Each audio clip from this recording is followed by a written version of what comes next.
မင်္ဂလာပါ The Rose Channel နဲ့ကြိုဆိုပါရစေဒီနေ့ကျွန်တော်ပြောပြသွားမယ့်အကြောင်းအရာကတော့တင်ပွားရဲ့အောင်မြင်မှုကိုအကြီးမားဆုံးအဆုံးဖြတ်ပေးမဲ့လျှို့ဝှက်ချက်ပါအဲ့ဒါကစတီဗင်ကိုဗီရဲ့ထူးချွန်သူတို့ရဲ့အလေးကျင့်9မျိုးပဲဖြစ်ပါတယ်ဒီအလေးကျင့်တွေဟာတင့်ရဲ့နေ့စဉ်ဘဝကိုဘယ်လိုပြောင်းလဲပြစ်နိုင်မလဲဆိုတာကိုချက်ချင်းသိရဖို့အတွက်လေ့လာကြည့်အောင်အလေးကျင့်နံပါတ်1ရှေ့ဆောင်သူဖြစ်ပါကျွန်တော်တို့အဖွားတွေအဖိုးတွေရဲ့ပုံမြင်လေးတွေကြားဖို့ကြတယ်မလားငငယ်တုန်းကဆိုအရာရာဘယ်လောက်ဈေးပေါ်ခဲ့ပုံအခုတော့ဘယ်လောက်ဈေးကြီးလာပုံအဲ့ဒါတွေအားလုံးစိုးရကြောင့်ဖြစ်ရတာဆိုတဲ့ညှဉ်းညူတံတွေလေသူတို့ဟာသုံးပြန်သူ reactive people တွေရဲ့ပုံစံအတိုင်းထိန်းချုပ်လို့မရတဲ့အရာတွေကိုအာရုံစိုက်နေကြတာပါဒါပေမဲ့ရှေ့ဆောင်သူတွေကဘာလုပ်လဲသူတို့ကငါညှဉ်းညူနေလို့ဘာမှဖြစ်လာမှာမဟုတ်ဘူးဒါဆိုငါဘာလုပ်နိုင်မလဲလို့ကိုမေးပါတယ်စီဝါရေးဓမ္မတယောက်ဟာစီကံတင်ကျက်လို့လူတွေကတန်ဖိုးမတိလို့ညှဉ်းညူနေမဲ့အစားငါ product ကိုလူတွေမရှိမဖြစ်လိုအပ်လာအောင်ဘယ်လိုတိုးတက်အောင်လုပ်မလဲလို့မေးပါတယ်ဒီမေးခွန်းကကိုယ့်ဘောဘလောက်တာဝန်ယူမှုစူးစမ်းအားထုတ်မှုတွေပုံကျလာလဲဆိုတာမြင်လာကျွန်တော်တို့ရဲ့အုံနောက်က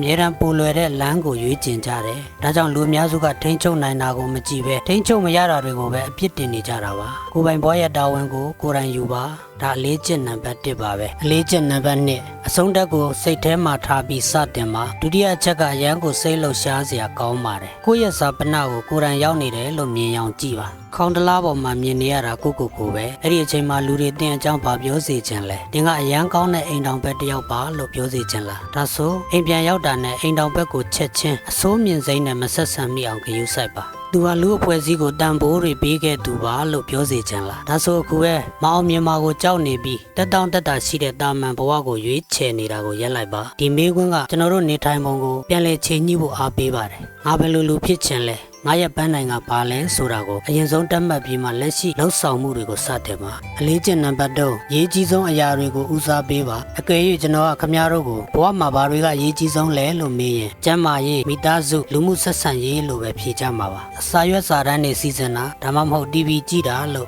့ဘယ်သူမှမဖြေပါဘူးဒါပေမဲ့ကျွန်တော်တို့ထဲကဘယ်နှယောက်ဟာကိုယ့်ရဲ့ကျန်းမာရေးအတွက်လေ့ကျင့်ခန်းလုပ်တာဒါမှမဟုတ်မိသားစုနဲ့ပျော်ရွှင်တဲ့အချိန်ဖန်တီးတာထက်အစာရွက်စာတမ်းတွေစီစဉ်တာနဲ့ TV ရှေ့ထိုင်တာမှာအချိန်ပိုပေးနေကြလဲကျွန်တော်တို့ပြောတာနဲ့လုပ်တာကြားမှာကြီးမားတဲ့ကွာဟချက်ရှိနေပါတယ်ဒီတော့တည့်ရဲ့အချိန်စရာတွေကအရေးကြီးဆုံးအရာတွေကိုပထမဆုံးထည့်သွင်းပါပထမဆုံးအလုပ်ကိုအရင်လုပ်ပါအလေးကျင့်နံပါတ်4အနိုင်စဉ်းစားပါဝင်း theory ကိုပြောတာပါလေးခုမြောက်လေးကျင့်ကတော့အနိုင်စဉ်းစားဖို့ပါကျွန်တော်တို့နှစ်ယောက်လုံးစာရေးဆရာတွေလို့တတ်မှတ်လိုက်ရအောင်ကျွန်တော်ကတင်းစာအုပ်ကိုသဘောကျလို့ကျွန်တော်ပြတက်နဲ့မျှဝေလိုက်တယ်မျှဝေလိုက်တော့တင်ကစာအုပ်ပို့ရောင်းရတင်ကလည်းကျွန်တော်စာအုပ်ကိုဖတ်ပြီးတန်ဖိုးရှိတယ်လို့တင်ပြတက်နဲ့မျှဝေလိုက်တယ်ကျွန်တော်လည်းစာအုပ်ပို့ရောင်းရတယ်နှစ်ဦးစလုံးအကျိုးရှိသွားတယ်ဒါအတင်းပြိုင်ပဲရဲ့စာအုပ်ကို review ဆိုးတွေတွားပေးပြီးသူရှုံးရင်ငါနိုင်မယ်လို့တွေးနေတာနဲ့ဘလောက်กว่าလဲသူနိုင်ဖို့အတွက်တင်ရှုံးစရာမလိုပါဘူးစီးပွားရေးမှာပဲဖြစ်ဖြစ်ဆက်ဆံရေးမှာပဲဖြစ်ဖြစ်ဘုံအကျိုးစီးပွားကိုရှာဖွေပါအရာရာကိုပြိုင်ပွဲတစ်ခုလို့မမြင်ပါနဲ့အလေးကျင့်နံပါတ်5နားလည်အောင်အရင်စူးစမ်းပါပြီးမှနားလည်အောင်ရှင်းပြပါဒီအလေးကျင့်ကတော့ကျွန်တော်နေတိုင်းကျင့်သုံးဖို့စူးစမ်းနေတဲ့အရာပါအဲ့ဒါကနားလည်အောင်အရင်စူးစမ်းပါပြီးမှနားလည်အောင်ရှင်းပြပါဖြစ်ပါတယ်တစုံတစ်ယောက်နဲ့အငင်းပွားတဲ့အခါ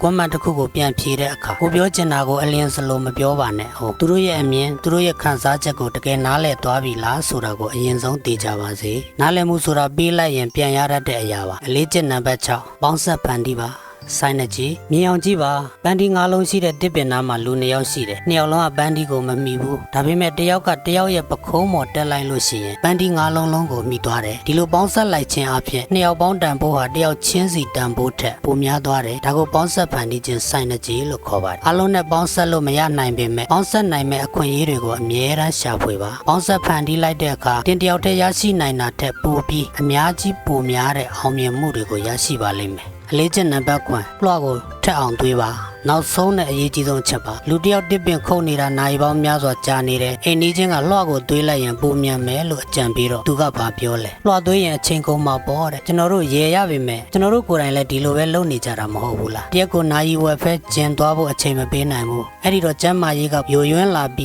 းလုပ်ငန်းခွင်မှာထိရောက်မှုမရှိတော့ဘူးတရက်ကို15မိနစ်ဖဲစာဖတ်ဖို့အချိန်မပေးနိုင်ဘူးဒါတွေကအချိန်ယူလွန်းတယ်လို့ပြောပြီးတော့မှအောင်မြင်ဖို့အတွက်လွယ်ကူတဲ့လမ်းညွှန်ချက်လေးတွေတောင်းနေကြတယ်ဒါဟာအင်ဂျင် နေရာကိုအုံမြစ်အတွက်စိတ်မပူနဲ့လေထဲမှာပြန်ဝဲနေတဲ့မှော်အုပ်ခဲတွေဘယ်မှာရလဲလို့မေးနေတာနဲ့အတူတူပဲပေါ့လှောက်ကိုထက်အောင်သွေးပါဆိုတာတင်းရဲ့ကျမ်းမာရေးစိတ်ပိုင်းဆိုင်ရာဉာဏ်ရည်ပိုင်းဆိုင်ရာနဲ့လူမှုဆက်ဆံရေးတွေကိုပုံမှန်အချိန်ပေးပြီးမြင့်တင်နေဖို့ပြောတာပါဒီလိုကိုအားဖြည့်နေမှကျန်တဲ့အလေးကျင့်6ခုကိုထိရောက်စွာလှုပ်ဆောင်နိုင်မှာဖြစ်ပါတယ်ကဲအဲ့ဒီတော့ဒီအလေးကျင့်9မျိုးကိုတင်းပွားထဲမှာစတင်အကောင့်ထဲပေါ်ကြည့်ပါတင်ဟာချက်ချင်းပဲထူးချွန်သူတယောက်အဖြစ်ပြောင်းလဲသွားမှာပါဒီဗီဒီယိုကနေတန်ဖိုးရှိတဲ့အချက်တွေရသွားတယ်ဆိုရင်လိုက်လို့ဖို့မမေ့ပါနဲ့နောက်ထပ်ပဲစာအုပ်ပဲအကြောင်းအရာတွေကိုသိကျင်လဲဆိုတာကွန်မန့်မှာရေးသွားပေးပါဦးအားလုံးပဲကျေးဇူးတင်ပါတယ်နောက်ဗီဒီယိုတွေမှာပြန်တွေ့ကြပါမယ်နော်